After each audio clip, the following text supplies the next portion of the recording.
Kalau kita integrasi aplikasi, teman-teman pasti tahu lah ya, ada banyak sekali mekanisme yang bisa kita gunakan. Yang paling populer contohnya adalah HTTP ya. Jadi kita menggunakan misalnya JSON API ya, atau REST API, REST JSON API lah. Ada juga nih yang lagi ramai yang lainnya, contohnya misalnya ada yang pakai GraphQL, ada juga gRPC ya. Nah sekarang ada lagi nih yang baru, namanya adalah tRPC.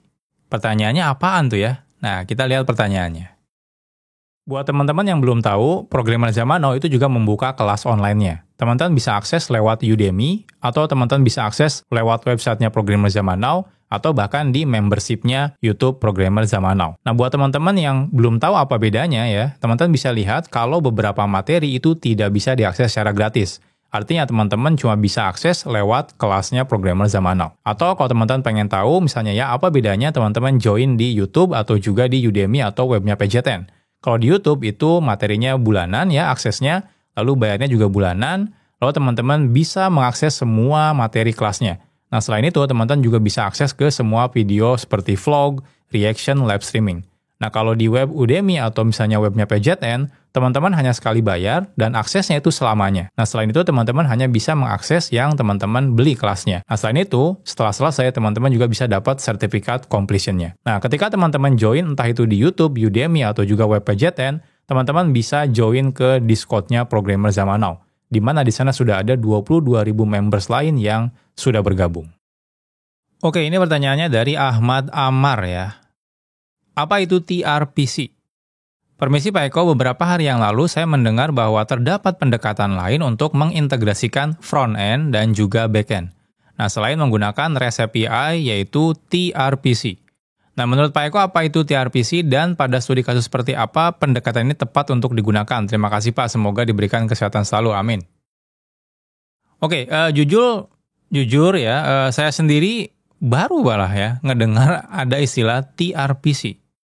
Nah, setelah tadi saya lihat websitenya ya, jadi ini saya lihat nih websitenya dulu nih. Nah, ini di sini tRPC itu singkatan dari TypeScript ya, kalau nggak salah TypeScript Remote Procedural Call. Jadi, ya sebenarnya kan JSON API ya, pokoknya atau REST API itu sebenarnya kan masuk ke ranah bagian Remote Procedural Call ya. Nah, ini menggunakan TypeScript. Jadi depan dan belakangnya, kalau teman-teman perhatikan di sini ya, servernya itu pakai TypeScript, kliennya pakai TypeScript, dan dia bisa binding otomatis. Oh, di sini manggil function ini otomatis dipanggilin yang ada di servernya. Nah, di sini manggil datanya, parameternya kayak gini, otomatis ditranslate ya. Jadi objek di servernya menjadi objek TypeScript. Jadi ini memanfaatkan fitur TypeScript semuanya. Jadi udah jelas banget di sini kalau ini apa ya ini? Ini istilah lokal ya. Istilah lokalnya si TypeScript. Makanya saya tadi bingung ini tRPC ini apaan ya? Apakah kayak gRPC? gRPC kan banyak tuh bisa diadopsi di semua teknologi ya. Nah, kalau ini tuh tRPC saya baru dengar gitu ya. tRPC itu apaan gitu. Pas dicek ini ternyata memang TypeScript. Jadi memang ini khusus untuk pengguna TypeScript. Jadi kalau tadi balik lagi ke pertanyaannya, kapan pendekatan ini tepat digunakan? Ya kalau kita pakai TypeScript depan belakang. Nah kalau kita nggak pakai TypeScript ya nggak bisa mungkinnya buat apa juga pakai itu ya.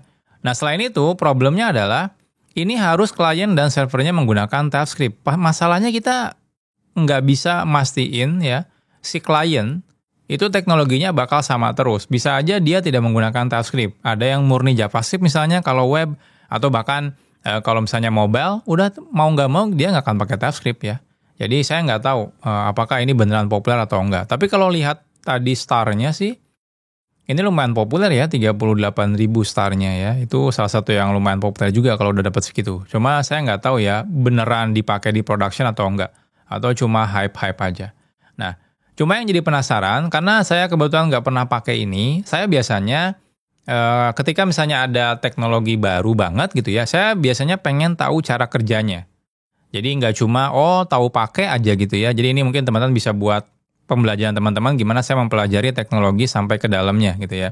Jadi nggak cuma, cara gunakannya ini, cara bikin servernya kayak gini, cara bikin kliennya kayak gini, udah selesai. Nggak. Biasanya saya pengen tahu ini gimana sih cara kerjanya, kok bisa dia dari klien misalnya gitu ya, tinggal manggil greeting gitu ya.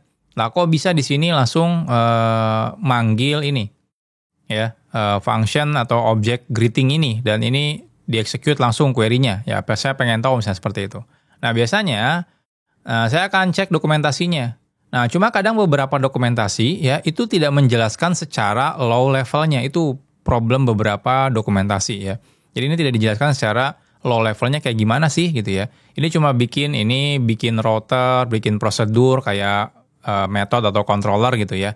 Lalu ini bikin input output gitu. Jadi nggak dijelasin ini cara kerjanya gimana. Gimana dari si klien itu kok bisa tiba-tiba diterima di si servernya. Nah, kadang-kadang untuk kita tahu, kita mau nggak mau harus baca source code-nya. Nah, problemnya adalah kalau kita nggak terbiasa baca source code, apalagi ini bahasa pemrograman baru yang kita belum kuasai, ya pusing juga gitu ya. Jadi biasanya kita bisa manfaatin AI nih untuk riset teknologi yang benar-benar baru dan kita nggak aware tentang teknologi ini. Oke, kita akan coba pakai Claude ya. Oke, saya akan pakai Claude di sini ya. Nah, di sini. Oke, kita mau tanya dulu nih ya, basic simple aja. Apa itu TRPC? TRPC.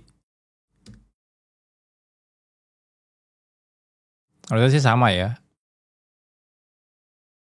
Nah ya, TypeScript memungkinkan kamu membuat API yang type-safe end-to-end tanpa perlu menulis skema dan sebagainya. Contoh sederhana seperti ini, keuntungannya, developer experience-nya, autocomplete dan lain-lain itu ya, pokoknya apa yang didapetin sama TypeScript ya udah itu keuntungannya. Oke, saya nggak cuma pengen tahu kayak gitu ya.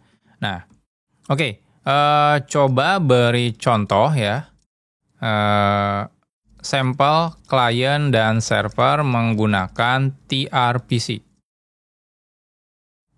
Saya ingin tahu TRPC itu cara kerjanya secara low level bagaimana. Kok bisa dari klien otomatis manggil kode server dan juga bisa ubah objek request dan respons secara otomatis. Jadi kita bisa tanya sedetail mungkin sebenarnya ke AI-nya ya, kira-kira kok kenapa bisa seperti itu. Nah, oke kita lihat nih contoh lengkapnya, ini server ya. Nah di sini kita bikin server, nah ini adalah get user ya. Sepertinya ini adalah nama functionnya ya, get user. Ini inputnya, nah dia pakai Zod kayaknya ya, Zod untuk validationnya, objek ada ID, ya ini tipenya adalah string. Oh di sini query ini adalah inputnya yang sudah divalidasi. Nanti return-nya, ya ini langsung return berarti ya, langsung return ID-nya ini, namanya ini, dan emailnya ini. Lalu ada juga create user. Oke, di sini selalu pakai prosedur ya di sini ya. Jadi create user itu untuk anggap aja buat bikin user gitu ya. Nah di sini ada inputnya nih, pakai Zod object, ada name, ada email juga. Dan di sini mutation ya, berarti dikembalikan dalam bentuk objek yang baru. Nah seperti ini. Oke, nah ini kliennya. Nah ini yang menarik itu kliennya ya. Kok bisa misalnya di ini kayaknya dia pakai HTTP ya, karena dia tulisnya HTTP localhost. Artinya apa? Artinya dia bukan menggantikan HTTP API JSON ya, kayak si gRPC. gRPC kan murni nggak pakai HTTP gitu ya, walaupun yang terbaru tuh mereka pakai HTTP 2, tapi komunikasinya tuh mereka pakai binary gitu ya. Nah, ini kayaknya tetap pakai HTTP. Nah, pertanyaannya dia tetap pakai JSON atau enggak? Nah, kita lihat aja nanti di sini. Nah, di sini kan ya, dia langsung bikin klien, langsung get user tuh di sini. Nah ya, jadi seakan-akan dia langsung manggil ini get user. Nah kayak gini. Nah jadi ini get user, ini query-nya ada ID-nya 1 ya. Lalu untuk new user dia klien create user muted, oh selalu manggil muted ya. Oh ini dipanggil berarti ini. Jadi yang ini kalau mutation berarti muted, kalau query ya query berarti ya, jadi tetap dipanggil.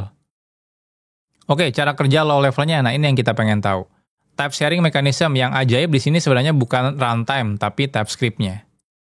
Type ini diekspor dari server blablabla JavaScript proxy client. Oh, dia pakai JavaScript proxy ternyata ya untuk mentranslate-nya. Jadi nanti otomatis di translate-nya itu pakai JavaScript proxy. Buat teman-teman yang bingung apa itu JavaScript proxy, teman-teman bisa cek di materi JavaScript saya. Di sana pernah dijelasin tentang JavaScript proxy. Lah, ujung-ujungnya ini juga ya, di balik layar yaitu jadi HTTP request. Jadi sebenarnya ya ini cuma kayak apa ya? akal-akalan aja ya. Ujung-ujungnya sih pakai HTTP request JSON, ini dilihat nih. Ya, jadi inputnya tuh tetap disimpan di body dalam bentuk JSON ya. Dan iya, content type-nya juga JSON. Nah, di sini cuma manggilnya adalah URL. Oh, ini prosedur name-nya tuh otomatis jadi URL. Nah, lalu balikinnya respon JSON. Muted sama. Dari response-nya itu ini ya yang create user berarti ya. Yang ini yang create user, config, ini prosedur name-nya, metodenya post, stringify, ya sama aja berarti ya. Yang terjadi network nih, ketika misalnya kita kirim get user, yang sebenarnya terjadi, nah ini, dia manggil get localhost 3000 get user. Jadi nama URL ini di sini otomatis nama metodenya get user, dan inputnya di sini. Jadi ini ada input ya, ini adalah ID-nya ya dari yang query ini. Kayak gitu. Ya walaupun agak aneh, ini kan get ya, kenapa di body? Mungkin di query kali ya. Nah nggak tahu juga sih. Nah ini responsnya. Nah ini result, data, ID, name, email. Nah seperti ini. Jadi ini baliknya ya JSON juga gitu ya. Server-side processing. Nah ini di parsing, berdasarkan prosedur name, validate input, execute prosedur, serial respon ke JSON, send back ke client. Jadi ya sama aja kayak bikin API biasa sebenarnya. Ya. Jadi ini kita yang terjadi, ya sebenarnya kalau kita manggil ini, sebenarnya yang terjadi adalah simplify dari ini. Jadi ya ini sebenarnya cuma abstraction layer di atasnya lagi dari si RESTful JSON API. Ya. Responsnya juga sama, ini tetap JSON gitu ya. Kesimpulannya, nah agar lebih mempermudah aja gitu ya, ujung-ujungnya adalah HTTP request JSON RVC style dilakukan di balik layar. Ya, seperti itu ya. Nah, jadi pertanyaannya apakah saya tertarik menggunakan ini? Kayaknya enggak sih ya, karena ujungnya tetap JSON juga gitu ya. Malah saya malah makin pusing kayaknya ya. Karena nanti kalau kliennya itu bukan TypeScript, nanti malah saya pusing bikin API spec-nya. Ini gimana ya? Saya harus tahu benar-benar dalamnya kayak gimana. Dan mungkin jadi bakal aneh gitu ya. Masa request-nya tuh kayak gini, ada result, ada data lagi, lalu di sini ada input, ada ID. Kenapa nggak langsung ID aja misalnya seperti itu? Jadi ya overall, opini pribadi saya, mungkin saya nggak akan pakai ini. Even saya pakai TypeScript, saya mungkin nggak akan pakai ini. Toh ujung-ujungnya kan jadi JSON REST API. Ya udah, mendingan saya pakai langsung aja JSON REST API. Ngapain juga pakai TRPC ya. Kecuali kita pengen ngejar high performance, ya udah langsung aja mendingan ke gRPC dibanding kita menggunakan TRPC gitu ya.